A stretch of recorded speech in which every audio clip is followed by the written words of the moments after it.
how do you approach a boss or a company if you feel that you have not been valued? Let's say I make $500 less than you, Asger, and we do the same job and we are equally talented. Yeah, I would talk about it in a good way and say, I would seek for some empathy because it can be hard, and you want the other person to get into emotions. Say, John or Ibrahim, I really like you, but there's something I got to tell you. It's a little bit hard for me to actually share this, and it's actually been bothering me for quite a while. It's that everyone else is getting paid more than me in this department. And I just feel bad because I feel I'm delivering the same or more. How come that is the case? And then you wait and you want to ask questions. So you bring out and say, you share what I call a professional feeling. Oh, okay, sure. We can be human beings at work and say, actually, I don't feel valued. And that's a big problem for the manager, not feeling valued. You have to be a really, not a nice person. If you can't understand, not feeling valued isn't good. And then you share your reason for it. And then you see what happens. Like, oh, really? Is that the case? Oh, we didn't intend to. Yeah, okay. Well, what can we do about it? Well, we have a salary negotiation next year. And then you pause a little bit. That's a long time to wait. Just come with a step. Oh, yes, I know. Okay. And you want to, keep around the problem and seeing if to take the bait, if there's something. I've heard sometimes that, the budgets are sometimes flexible, or am I totally way off? Oh, no, sometimes we are flexible. You want to see if you can be talking and just keep asking questions. I don't know, is this useful? It is. So basically you enter the room, you talk with that person, and you want to create that professional feeling. Where you basically shed light on the fact that you don't feel valued. And you're not attacking them, you're asking questions, and you're also being vulnerable. And you come with an open mindset, this is the situation. How can we solve this? This is very fascinating because, usually when we look at, the media, our leaders in the world, it seems like we associate, thumping your chest, being loud, telling everybody how it is, and, being strong, being forthright, and taking up space and being loud. Seems like, this is what people think is normal in negotiations. I think a lot of it comes from movies. You see this strong man, this is how we do it, one, or, you walk into the room and you're controlling the room. That is leading through power. That is leading through your hierarchy. But true leadership, it doesn't require a hierarchy. It requires them to be like, I trust this person. I like this person. I want to work with this person. So when you turn around and you go out the room, they're like, hey, I'm still here with this person. I want to deliver for that person. The other people that just demand people to do it, you can have a short-term success maybe, or have them deliver something when you're there. But that's not true leadership. So a lot of it, I think, comes from movies. And then politicians, when they, go at each other, they're really not negotiating with them. They're negotiating with the people who are watching. Right? So that's really just a fake negotiation. It's just, you want to make the other person look bad. Yes, that's valuable for them because everyone looking or the ones they're trying to persuade. So a lot of empathy and asking questions. And a great question, I think, is if you're getting paid less and delivering well, is how am I supposed to feel valued here when I'm underpaid? Mm-hmm. Can you answer me that? How am I supposed to feel Valued when I'm underpaid here? Mm. Can you answer me that? Probably it's going to be very hard for you. That's a great question. That's a great question. I think a lot of people would say, oh, this is not fair. I should earn as much as John. You know, Yes. you should pay me more. Yes.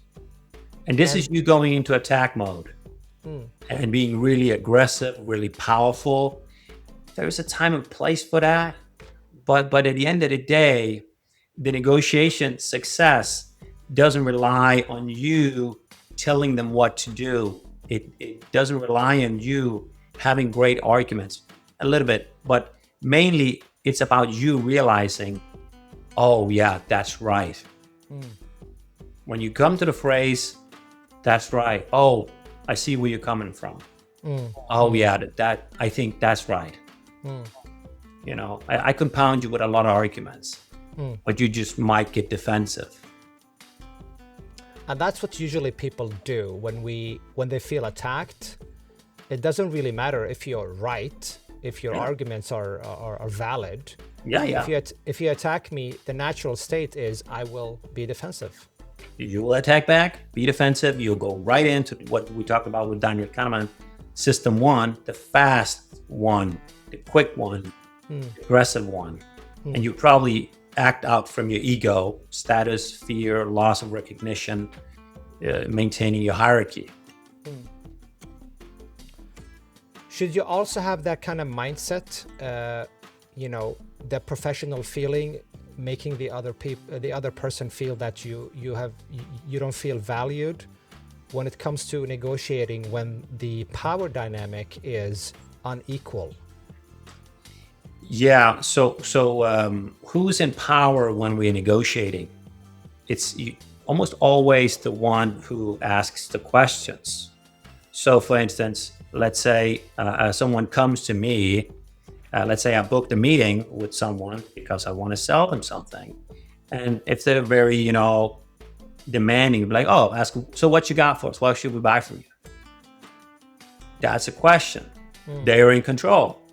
I said, then I'll reframe it and say, I don't know, maybe we aren't a good match. Do you mind if I ask you a couple of questions just to get to know you, understand the situation? And then I'll explain how we might be able to help you. Oh yeah, okay, go ahead. A lot of times we're out and we see project managers. They're not really good at communicating. So after meetings, people aren't sure what to do. And then I'll mention a couple of things, really big consequences. Is that anything you could relate to at any level? And we're like, oh yeah, of course.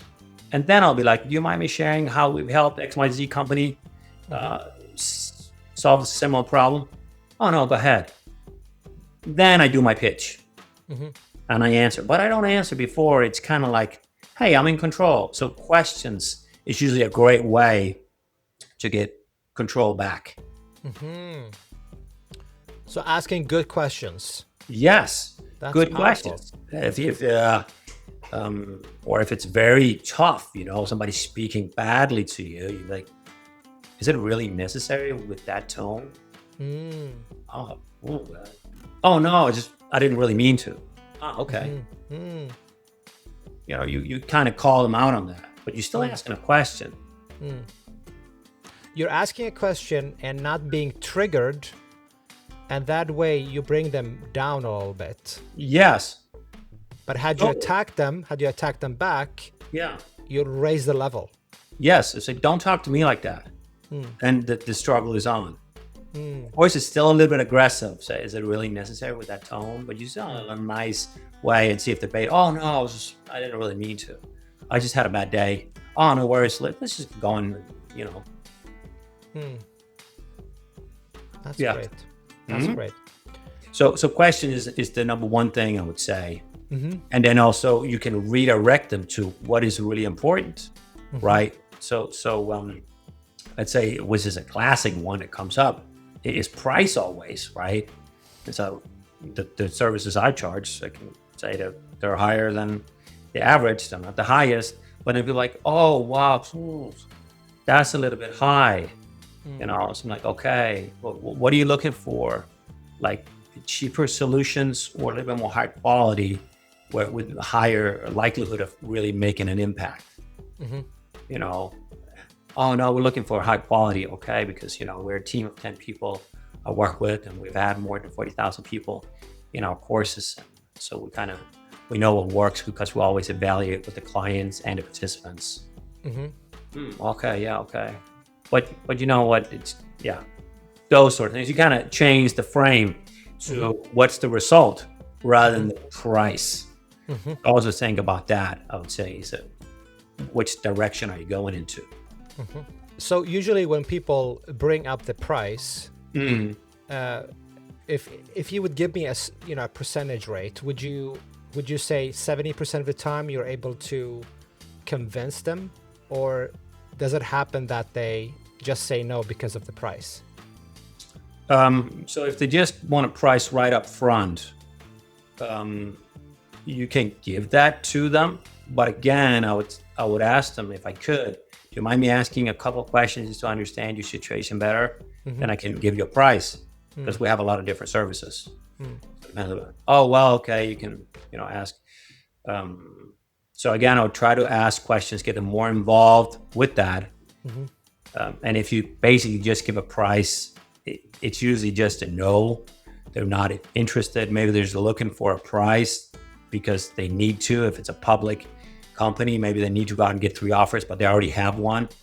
And I can also ask them, it sounds like you need a price to come back with to someone else, but I'm not really someone you're actively looking for hiring.